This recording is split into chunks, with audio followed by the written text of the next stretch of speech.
Hello, everybody. My name is Gerard, and I'm not the Uber man. I'm a gentleman that lives in Las Vegas, 60-year-old retired gentleman that lives in Las Vegas, 30 minutes from the strip. And I've been watching a lot of videos regarding rideshare and the benefits of working for one company versus the next, working for Lyft versus working for Uber, doing Uber Eats versus DoorDash. And one of the things that I found out is it's very interesting that everything that was talked about was so negative. And I'm not a negative person, so I kept watching other videos saying to myself, there's got to be people out there like me that think the same, that life is not all about complaints. It's about your perception, and I'm just not that kind of guy that perceives the world in a negative way. So I found a video today, and I realized the reason for these rideshare video frustration that they had. And one of them was, they don't live in Vegas. This is one of the best places to rideshare in. And a gentleman made it known, and I just wanted to piggyback on him, and hopefully I can reach more people than he did. He reached 85 people, and this was a 2-year video. But I would like to bring this video out, and hopefully everyone can see that's interested in rideshare that it's all based on your geographical location. We're in Las Vegas, baby. It's 24/7. And customers ask me all the time, how's work out there? It's consistent. It just doesn't stop. This city just doesn't stop. I have to force myself to take a break, get out and stretch, which is mandatory, loosen up, because it just doesn't stop and the money just flows. So what I'm going to do is I'm going to maybe teach some of you guys my technique on how I make money. Now, let's talk dollars. That's another thing I did not see on these videos, is that a lot of people don't talk dollars. They just say lots of money. You can make somewhere around. I'm going to take you on an average day for me in Las Vegas. I live 30 minutes away, and my goal is to always make it down to the strip. So I'm begging for rides in my head to go down to the strip, because that's where the action is. And this is Friday night, baby. So you're going to enjoy the city with me, hopefully meet some of my passengers, because I always get interesting passengers. And if you just can't be in it for the money. You have to understand what comes with working in Las Vegas in the rideshare customer service industry. You're pretty much a bartender in a car.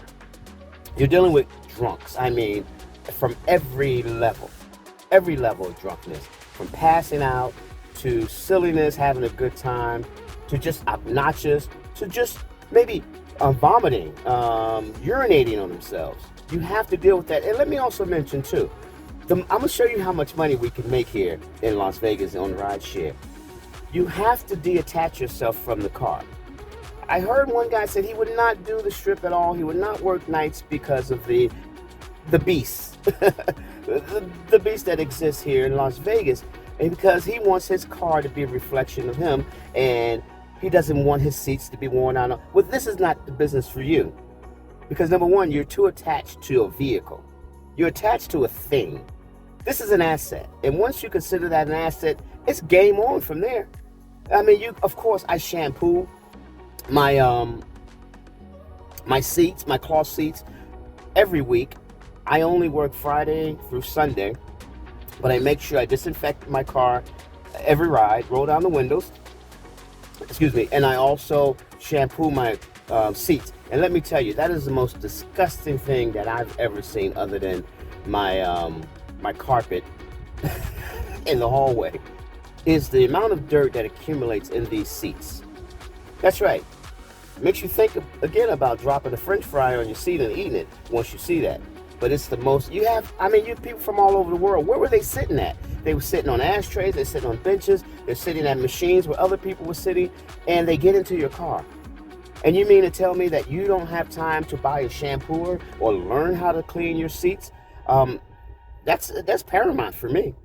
I'd be damned if I have my friends family come over and sit in these seats that these passengers have sat in. No disrespect to my passengers, but they're drunk and they're sitting anywhere and they're up against the wall and they're not taking care of themselves. They're not sanitizing themselves well because they're drunk and out here having a good time. So you have to learn how to take care of yourself, and you have to understand you are a bartender on wheels. So safety is important. And as a bartender, you have a panic button you can hit, and you can also, snap your fingers in security, somewhere around. There's some security around each drinking pothole in Las Vegas. But make sure you take care of yourself. I mean, there's all kind of things here that I could tell you that I have, but I'm not going to give out all my secrets. But number one, and this is legal and accessible, easy accessible, is a taser. Get yourself a taser. That'll back a motherfucker up really quick. You don't even have to hit him with it. You just click, click, click, click, click. That's right, to make them do that. So yeah, always consider that safety is a big issue because they're drunk and they're not all there. So here's some tips. Number one, bring a cooler. I'm not going to pull it out. I have a cooler full of water. It's very accommodating to accommodate your drunk passengers who are dehydrated from drinking by offering them some water. Not everyone takes it, but the ones that need it will take it. And it would be helping them out and doing them a service as well. And doing yourself a service too, because it helps you probably reach the kind of tips that you really, really will see a lot of here if you just treat the passenger accordingly. And also, I have a charger. I have a Milwaukee power charger. It's an inverter. Most people, when they get in, they might have a short burst from Fremont to the Strip, and I always ask, is your phone charged? Do you need a charge? And they go, oh yes, I really do need my phone charged. But you need something that can help them get a charge quick, or you're wasting your time and their time if you have just using the cigarette lighter and you have that slow 2% that you're giving them. I can give them at least 10 to 15% of charge in about a 8-minute ride. So definitely have a charger, and for both phones, for your Android smartphone and for your iPhone. That helps a lot. And the third thing I have, what is the third thing that I have here? My camera. The camera is paramount. I wasn't a camera person. I didn't feel like I needed a camera. I can handle myself in any situation, and I give 2 fucks. Actually, I give 0 fucks. So, I wasn't worried about, for my safety and all that, but you really have to. That was really dumb of me to think that, I can go out here and just be Mr. Nice Guy and people are going to be nice to me. I almost got molested by some underage girls. So, the very next day, I went and got a camera. And so far, nothing has happened. That was about the worst thing that ever happened. You could tell that they were underage because they couldn't handle the way they couldn't handle their liquor. They were belligerent. They were just, trust me, I'm a professional. I know. They never had a drink before. And see, what else do I have here? Oh, I always keep jazz music going. No one gets offended. They see the old man here, and I'm not perpetrating a fraud, so they appreciate me having jazz in here, and it calms the savage beast. And at some point, through the night, I may throw on opera and classical music. That's one of my favorites. And sometimes you don't even need to have a conversation with a customer. You just put on that classical music, or better yet, that opera.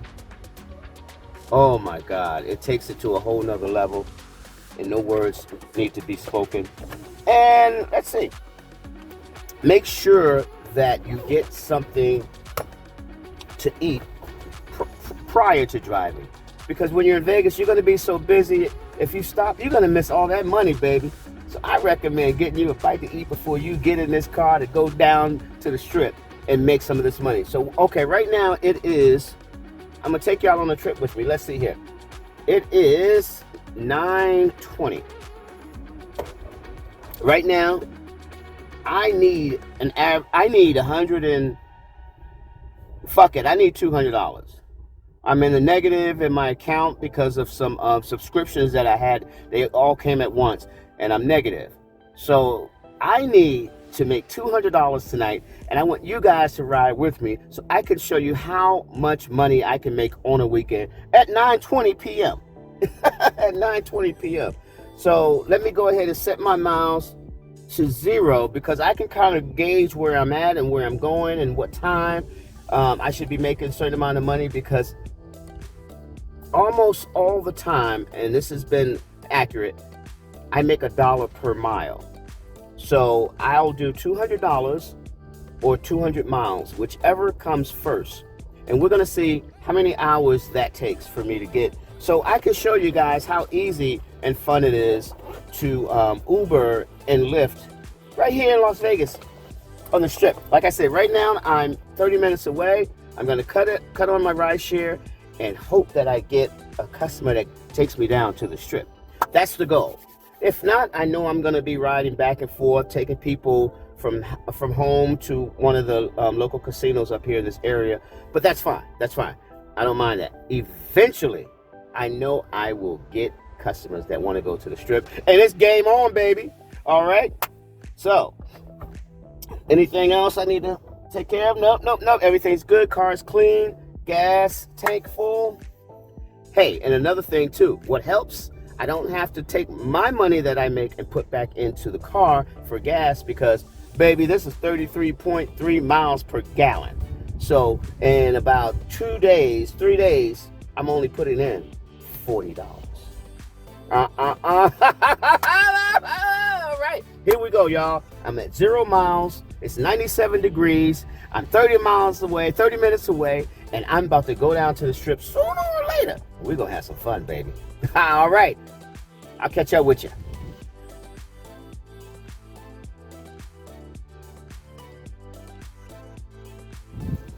Okay. Now I'm back from my first part of my ride. Usually I do 25 miles and show you guys how much I made in Las Vegas on Friday night, starting at 9:30, and right now it is 11:30. So in 2 hours, I've driven 39 miles, so let's say 40 miles, and already I've made $56. I had actually 2 rides, but my tips were incredible. Number one, I had to do a double stop. I had to pick someone up, drop them off at a dispensary. The security guard called me in while I was waiting, and he said, let me see your ID and your phone. I'm like, for what? I'm not going in. I'm the Uber driver. He said, exactly. Do you know they pay you every time you bring somebody here to the dispensary? Which I thought was fantastic. So I go in and I show my ID. I had to fill out a W-9 form, and they paid me $15. They said every time you bring someone here, we'll pay you $15. And that goes for the other dispensaries, for the most part, most of them. But the smaller ones, I'm not too sure. But they did assure me that this is how it works in Vegas. I never knew that. And I did a ton of dispensary stops. So now I know that I can recommend them to certain dispensaries and get my earnings that way. And the customer tipped me very well because the conversation was great and so forth. And then my other passengers that I just dropped off gave me a $10 tip. And both of these rides were pretty long. So within that time, I've gotten $56 driving 40 miles. So I'm ahead of myself right now because of my tips, because that's what they do in Las Vegas.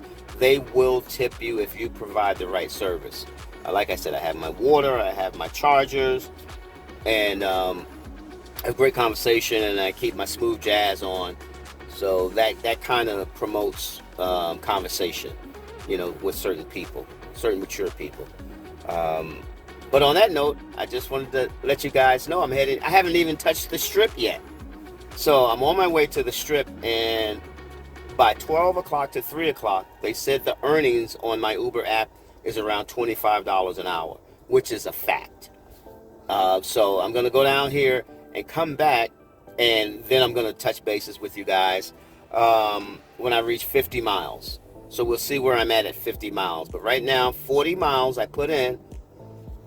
Should I No, seven. I'll come back at 75 miles because I'll do 50 miles really easy here in Las Vegas. So I'm gonna come back at 75 miles and show you the amount of money that I made, and also the time that it took me to make that money, and we'll see what's up. But yeah, all the negative things you hear about Las Vegas ride sharing, I wouldn't even listen to it, man. It depends on a lot of factors.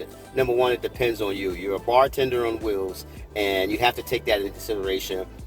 And if you ever serve people, then you understand how to give great customer service. With that, you know, you get compensated through tips. So I did get a lot of cash today, and I also got tips on the app from both parties. So that's usually how it works.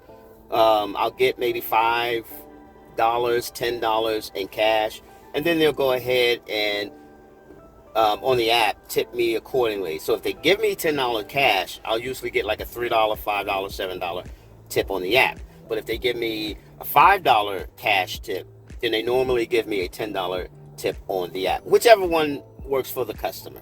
You know, there's really no system here, whichever one works. But I'm gonna return back at 75 miles so I could update you guys on how great it is to be a rideshare Uber driver or Lyft driver on the strip of Las Vegas at night. So I usually run, like I said, from 9 p.m. Today I did 9:30, but 9 p.m. to 5 a.m. That's when I usually do my shift. Okay, I'll get back to you shortly.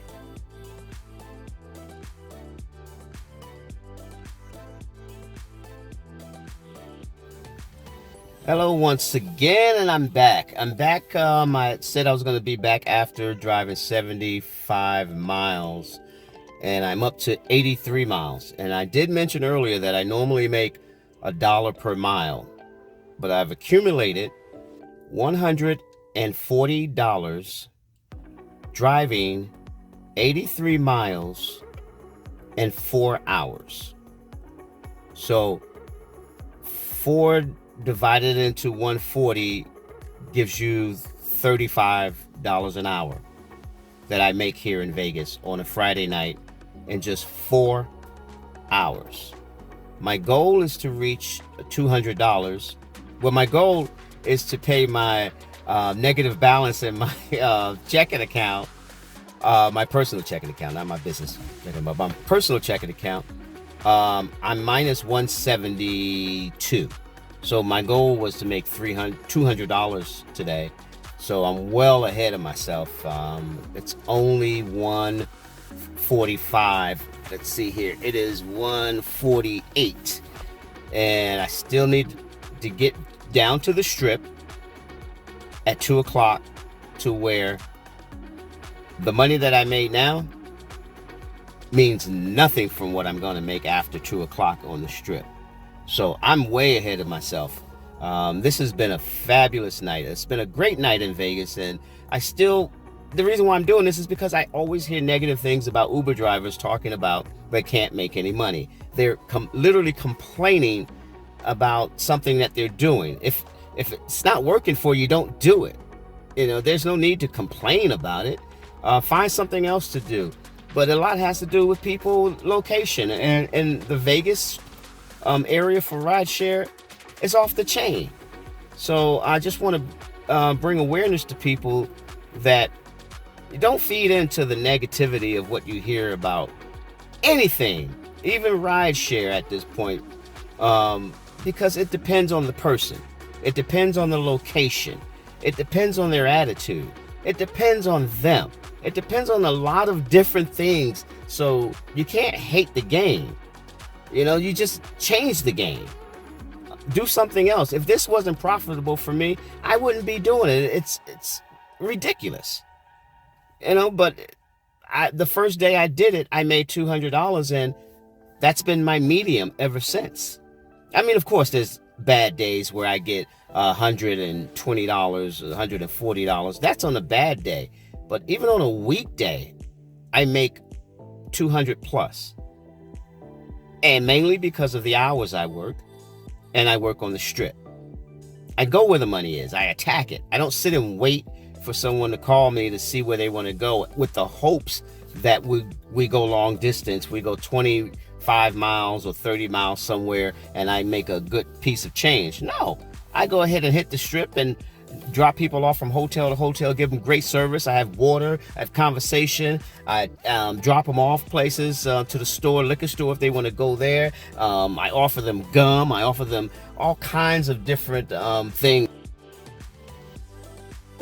Ooh, shouldn't have said that, but yeah, I usually offer people a great service. And believe you me, they do tip well here in Vegas. If I'm correct, tonight my tips totaled, see, 10, 20, 30, 40, 50, about $70 in tips today. So basically, half of my money that I made is on tips. And I mentioned that earlier. This is a great place to work. Sometimes I don't get a lot of tips, but I do great on the regular runs.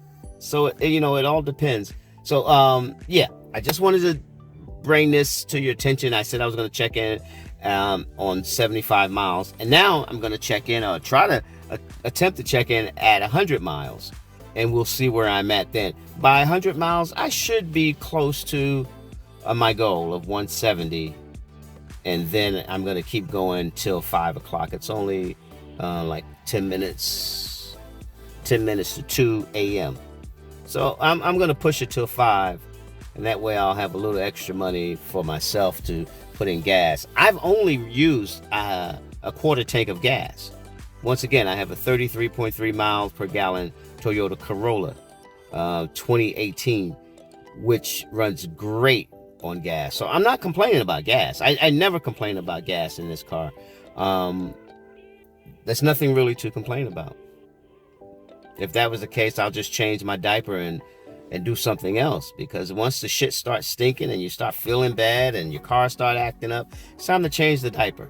And I have no need to do that at this time. I'm really enjoying myself. I start my job next week, working from 7 p.m. to 12 midnight, and I'm going to Uber from 12 midnight to 5 a.m. again, just because the money is good and the hustle is real out here. So all you people who are thinking about coming out here and doing rideshare in Las Vegas, let me reassure you, there's nothing to be afraid about, and there's nothing negative that you should feed into. I mean, things are going to happen. You have all the drunk people, but let me tell you something. All these people are just trying to have a good time. You got to speak drunk. If you don't speak drunk, then no, you can't do it at nights like I do it. I'm a hustler. I'm a night person. I'm a street guy. I can handle this. This is really up my alley. Do I predict danger? No, I don't predict it. If it happens, I'm ready for it, but I don't bring it into existence. And I can honestly say, after close to 400 rides, I've only had one incident where I felt like my life was in danger, but the gentleman was so drunk, I could have just went and he would have fell down. So that really, he shook me because no one ever reacted that way to me, but I wasn't afraid for my life, or I wasn't in danger. That's the closest I've come to feeling unsafe. But I had something for that ass, believe that. So I'm going to continue. Like I said, I just made $35 an hour for 4 hours. Do the math, 140. So tonight's another typical night. I'm not even going to sit here and be like, oh, it's a great night. I made $35 an hour. That's just the norm for me. Here in Vegas, on the night shift, overnight shift, working the strip on a weekend. I'm going to post another video of a Monday or Tuesday ride, so I can show you that this is real. This is real. It doesn't matter what day. Vegas is a different beast for rideshare.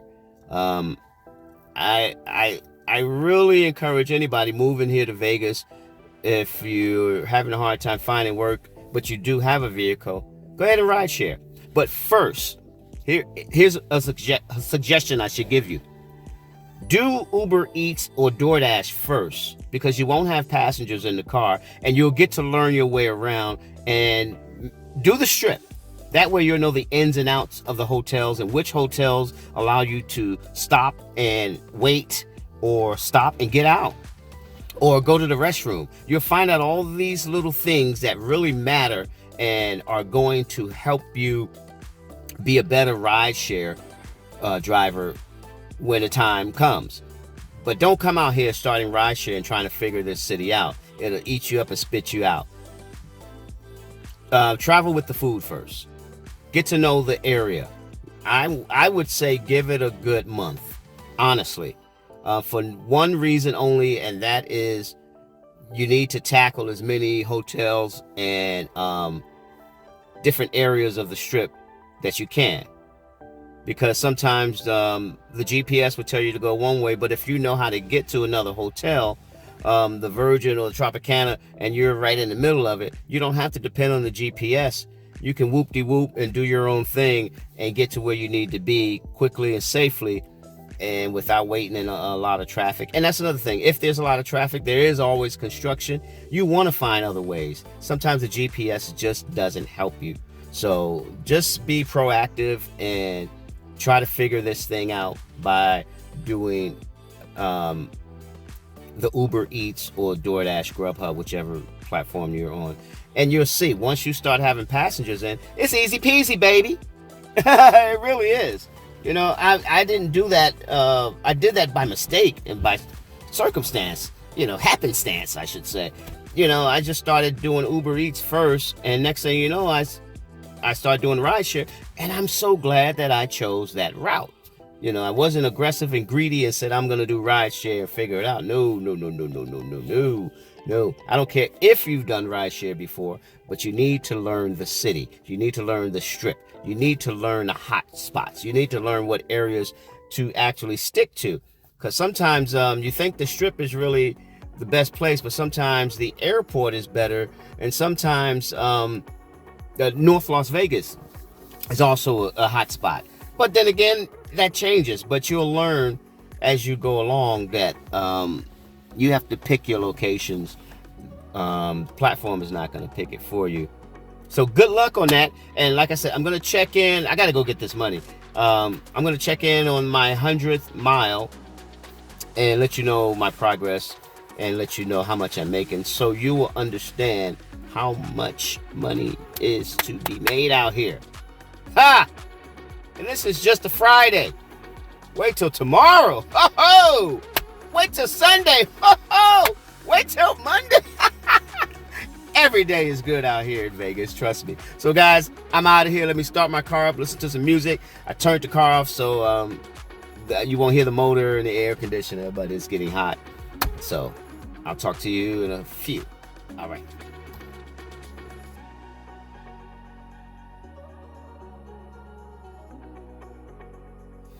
Okay, here I am again. It's 3:11 a.m. and I've met my quota, my goal, I should say. I've reached $175 today. My goal was $174. Once again, to pay for my insufficient funds in my checking account. That actually it's my savings. I keep saying checking. It's my savings account that I had to pay back. And I knew if I could just get out here tonight that I could match that goal. I still have 2 hours to go. So reaching $200 is not a problem. So I've accumulated 115 miles. I've pocketed $175. So, and I did 10 rides. That's like $17 per ride in Vegas. $17 per ride. So with 115 miles, $175 I made, and I did 6 hours. So 6 hours divided into 175, that's about $31 an hour. Versus when I started earlier, it was $37 an hour. But I just got some short rides that really brought that down. But nevertheless, I'm making over $30 an hour on a Friday night from 9:30 p.m. to 3 a.m. And it gets better. Now it's time to bring the drunk people home, get them off the strip or get them out of the local casinos and take them home. So that's where I'm going to make the additional $25 where I meet my quota, not meet my quota, but go over my quota and show you guys how easy it is to make $200. All you have to do is get in your freaking car in Las Vegas any day and be committed to the game and to the hustle. And it's just that easy. So when you hear people complain on YouTube or other video platforms where they're saying there's no money to be made, it's all about geographical location. It's all about where you're at. It's all about the time of day. It's all about the day of the week. But here in Vegas, every day is consistent with $200 a day. And I kid you not, because I'm going to do more. I'm going to actually, should I show you? I don't have to show you tomorrow. It's pretty much going to be the same game. But I can show you on a weekday, Monday or Tuesday or Wednesday, whichever day I decide to work. I usually take Monday off and handle my business at home. I run my own business. So I'm looking forward to showing you guys how weekdays and weekends in Las Vegas are pretty much the same medium for me. And you can do the same. Okay? So I'm still going to do another part to this where I show you at the end of the day where I make my $200, because I don't want to talk about it. I want to show you, because most people say what you can make and how much they made, but I'm going to be transparent and give you the real dollar amount, time, mileage, gas usage to show you it's just that easy. It really is. All right. I'll get back on once I reach $200.